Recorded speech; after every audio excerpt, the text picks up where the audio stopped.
Hello everyone, I'm Kenshin, and welcome to History Talk. Today's historical discussion is about the US savings and loan crisis of the 1980s. Please take a moment to subscribe, like, comment, and share, and don't forget to turn on the notification bell. Thank you. Looking back at March 2023, it was indeed a tough time for the banking industry. Following the bankruptcy and takeover of Silicon Valley Bank in the United States, problems emerged at Credit Suisse, which had been facing issues since the end of 2022. With its major shareholder, a Saudi Arabian bank, refusing to increase capital and Credit Suisse confirming nearly $8 billion in net losses on March 14, 2022, the situation worsened. Particularly alarming was the third-quarter financial report from October, which showed a 30% decrease in revenue to 3.804 billion Swiss francs and a net loss of 4.03 billion Swiss francs compared to a profit of 434 million Swiss francs in the same period last year. The quarterly report confirmed market speculation about bankruptcy, leading to a 20% drop in stock prices. Combined with the discovery of significant weaknesses in internal controls and the emotional contagion from the successive collapses of regional banks in the United States, Credit Suisse became the first major bank to enter the crisis in the global financial system. This situation reminded me of another financial crisis in the United States in the 1980s, the savings and loan crisis. Before diving into the topic, let's understand what S&Ls are. Established in 1831 in Pennsylvania, the first S&L institutions were formed with the goal of promoting homeownership. These institutions initially consisted of individuals who wanted to buy their own homes but lacked sufficient savings to do so. This was because in the early 1800s, banks did not offer residential mortgage loans. Therefore, these members pooled their savings to lend to a few members to finance home purchases. After the loans were repaid, the funds could be lent to other members. S&Ls, sometimes referred to as savings institutions, were an important channel in the U.S. mortgage market, despite being smaller in scale and asset control than banks. The Federal Home Loan Bank Act of 1932 created the S&L system to facilitate homeownership for the working class. S&Ls paid deposit rates below average and, in return, offered mortgage rates below average. However, it's essential to note that S&Ls couldn't provide loans for commercial real estate, business expansion, or education, and they didn't even offer checking accounts.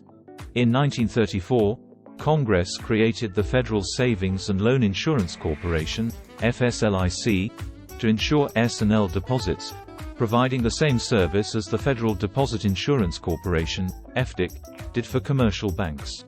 By 1980, the FSLIC insured 4,000 savings institutions with total assets of $604 billion, with around $480 billion in mortgages, accounting for half of the then outstanding residential mortgage debt of approximately $960 billion. The National Subsidy Insurance Program provided $12.2 billion in asset insurance for 590 S&Ls. In the 1970s, stagflation, a combination of stagnant economic growth and high inflation, led the Federal Reserve to raise interest rates to combat double-digit inflation, resulting in the 1980 recession. Does this sound familiar to the current global economic situation? Stagflation and slow growth impacted S&Ls because authorized legislation set limits on deposit and loan interest rates. When depositors found higher returns at other banks and the number of families applying for mortgages decreased due to slow growth and economic recession, S&Ls saw their only source of income, low-interest mortgage portfolios, decline continuously. Now, let's get to the heart of the matter. In the 1980s, the situation worsened as money market accounts became popular, offering higher rates for uninsured savings. However, depositor shifts exhausted bank funding sources. Consequently, S&L banks requested Congress to lift the low interest rate restrictions. The Carter administration allowed S&Ls to raise savings deposit rates, and this was when President Carter went home for palliative care. Additionally, the insurance per depositor was raised from $40,000 to $100,000. But did the situation improve? Let's talk facts. By 1982, S&Ls were losing $4 billion annually, compared to the $781 million profit the industry had in 1980. That's nearly a $48 billion difference. It was evident that there was a massive problem. Additionally, in the same year, President Reagan signed the Garn St. Germain Depository Institutions Act, which not only completely eliminated interest rate caps, but also allowed banks to hold up to 40% of commercial loan assets and 30% of consumer loan assets. The law also removed limits on loan-to-value ratios, allowing S&Ls to use federally insured deposits to issue risky loans. Meanwhile, Reagan also cut the budget for FHLBB regulators, effectively weakening their ability to investigate bad loans. However, by 1983, 35% of S&Ls were still not profitable, with 9% already bankrupt. As banks collapsed, the FSLIC began running out of funds. For this reason, the government allowed troubled S&Ls to continue issuing bad loans, leading to increasing losses. It was estimated that it would cost around $25 billion to repay depositors of failed institutions, but the Savings Institution Insurance Fund, FSLIC, only had reserves of $6 billion. The hole was getting bigger and bigger. Between 1982 and 1985, although S&L assets increased by 56%, legislators in California, Texas, and Florida passed laws allowing S&Ls to invest in speculative real estate. In Texas alone, S&Ls doubled in size, totaling 40 institutions. These institutions used historical accounting, only listing the original purchase price of real estate acquisitions and updating prices only upon asset sales, clearly exploiting legal loopholes. However, when oil prices dropped in 1986, the actual value of assets held by Texas S&Ls significantly decreased, but banks still retained the book value at the original price. This made the bank's financial condition appear better than it was, masking the deteriorating asset quality. This is an accounting technique many companies use, but today banks must use mark-to-market accounting, requiring periodic updates of real estate asset values. However, how many companies actually do this remains doubtful to Kenshin. In 1987, the FSLIC fund declared bankruptcy, with losses reaching $3.8 billion.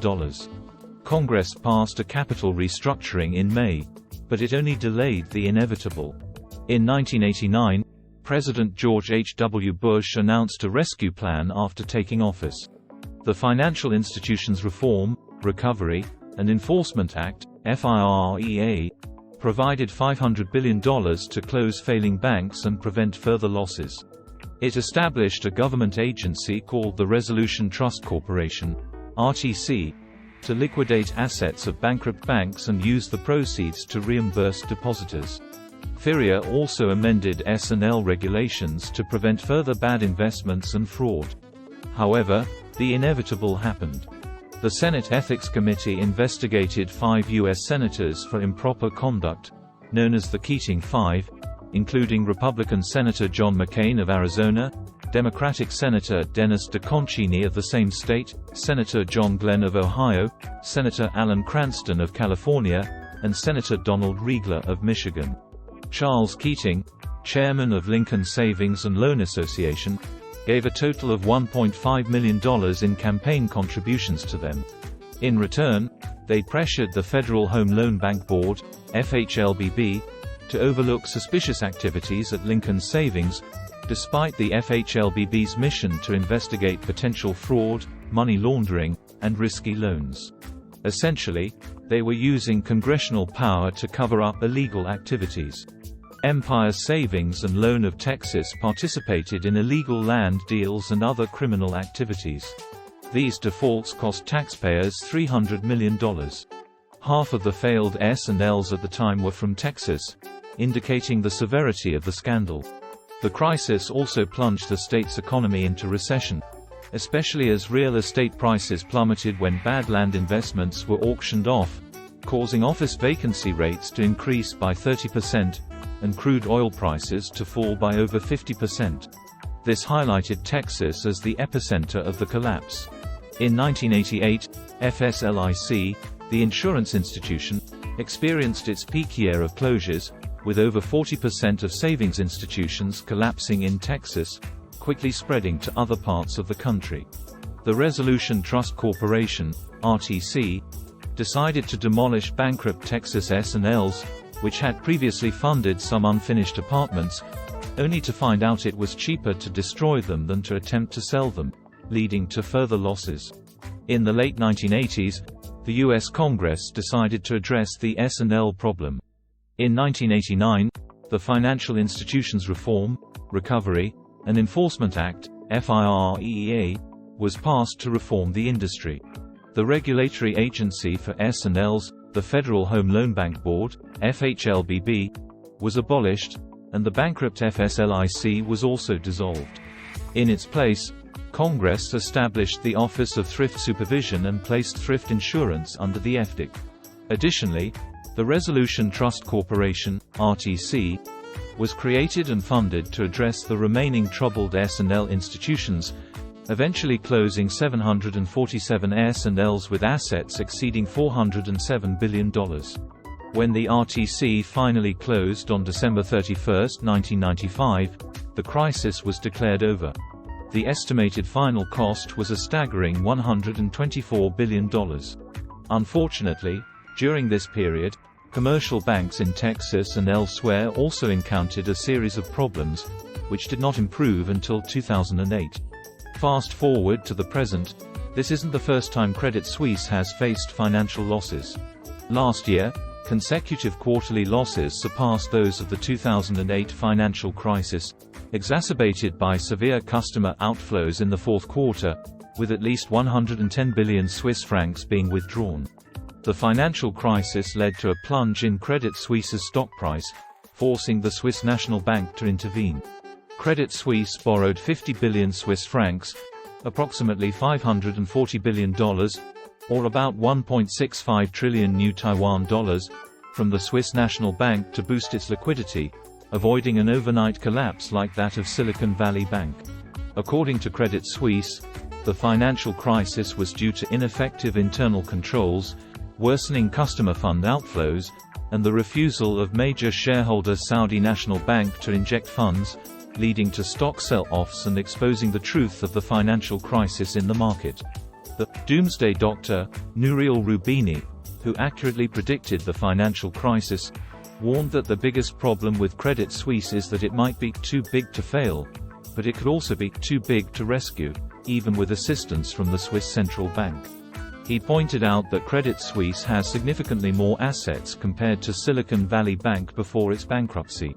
For instance, at the end of the fourth quarter last year, Credit Suisse still had over $500 billion in assets, more than twice that of SVB. He also stated, "Anything that happens to Credit Suisse will have systemic effects, not just on the European financial system but globally, and, therefore, if Silicon Valley Bank caused a chain reaction in the global financial markets, a bad event for Credit Suisse would be on a different level, more like the Lehman moment." When Credit Suisse's stock price plummeted by 8% on the Swiss stock market, Swiss regulators notified the US and the UK about Plan A, which involved merging UBS and Credit Suisse to bolster market confidence in the Swiss banking system. According to the Financial Times, UBS AG, Switzerland's largest bank, negotiated to acquire all or part of Credit Suisse's business, with both boards.